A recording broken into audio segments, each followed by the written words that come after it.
അന്നമനട പഞ്ചായത്തിലെ പാലിശ്ശേരി പൂവത്തുശ്ശേരി മേഖലയിൽ കഴിഞ്ഞ ദിവസം 4 പേരെ കടിച്ച കുറുനരിക്ക് പേവിഷബാധ ഉണ്ടായിരുന്നുവെന്ന് പരിശോധനാ ഫലം. ഒരു കുട്ടി ഉൾപ്പെടെ 4 പേർക്ക് പരിക്കേറ്റ സംഭവത്തെ തുടർന്ന് ആരോഗ്യവകുപ്പ് പ്രദേശത്ത് പ്രതിരോധ നടപടികൾ ശക്തമാക്കിയിട്ടുണ്ട്. ചൊവ്വാഴ്ച രാത്രിയോടെയാണ് പാലിശ്ശേരി പൂവത്തുശ്ശേരി മേഖലയിൽ കുറുനരി ഭീതി പരത്തിയത്. ഒരു കുട്ടിയുൾപ്പെടെ 4 പേർക്കും വളർത്തുനായകൾക്കും ആക്രമണത്തിൽ പരിക്കേറ്റിരുന്നു.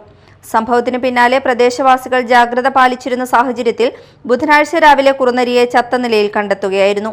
വിവരമറിഞ്ഞെത്തിയ വനം വകുപ്പ് ഉദ്യോഗസ്ഥർ ജഡം ഏറ്റുവാങ്ങി സംസ്കരിക്കുകയും മണ്ണുത്തിയിലെ ലബോറട്ടറിയിൽ പരിശോധനയ്ക്ക് അയക്കുകയും ചെയ്തു.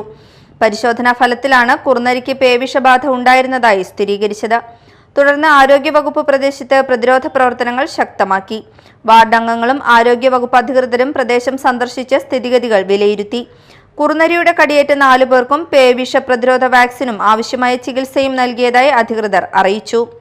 വളർത്തുമൃഗങ്ങൾക്ക് കൃത്യമായ ഇടവേളകളിൽ വാക്സിനേഷൻ നൽകണമെന്നും അസ്വാഭാവികമായി പെരുമാറുന്ന വന്യമൃഗങ്ങളെയോ തെരുവ് മൃഗങ്ങളെയോ കണ്ടാൽ ഉടൻ ബന്ധപ്പെട്ട വകുപ്പുകളെ വിവരം അറിയിക്കണമെന്നും അധികൃതർ നിർദ്ദേശിച്ചു. Media time, Mala.